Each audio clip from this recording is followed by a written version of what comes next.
ការសិតការដាក់ benefit bonus ឬក៏benefit ផ្សេងៗទៅឲ្យបុគ្គលិកម្នាក់ឧទាហរណ៍យើងឲ្យ bonus $20 ទៅឲ្យអត្តលេខ5002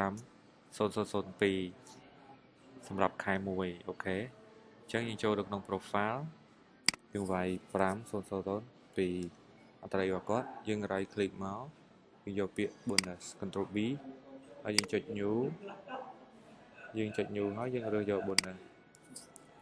នេះខុសគ្នាត្រង់ណា bonus មួយនេះដាក់ក្នុងបានតែមួយខែទេខែក្រោយគឺអត់មានទេបើនៅដាក់ខាងក្រោមគឺចេញជារៀងរាល់ខែ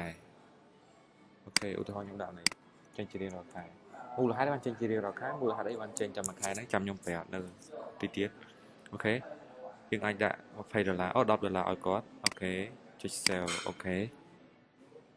ប៉ុន្តែសម្រាប់ខែ2ឧទាហរណ៍ខ្ញុំចង់កែវាដាក់ខែ1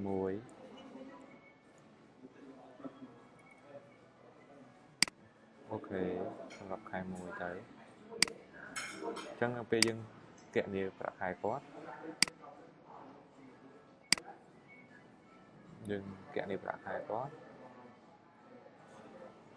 យើងគាត់នឹងទទួលបាន$10នៅ position skill នេះ$10ចំនួន$10អូខេហើយបុណ្យណាហេតុអីបានជាវាចេញរាល់ខែហេតុអីមិនក៏ចេញតែមួយខែអញ្ចឹងយើងចូលក្នុង setting មកនៅក្នុងហ្នឹងមាន bonus នេះ bonus កាលណាយើងមើល included payroll មានន័យថាយើងដាក់ចូលក្នុង payroll ហើយបន្តទៀត have every month គឺអាហ្នឹងដែលធ្វើគាត់ចេញរាល់ខែបើអានេះទេអត់ទេដាក់បានតែខែហ្នឹងថ្ងៃខែណាយើងដាក់គឺថ្ងៃខែហ្នឹងបានអូខេ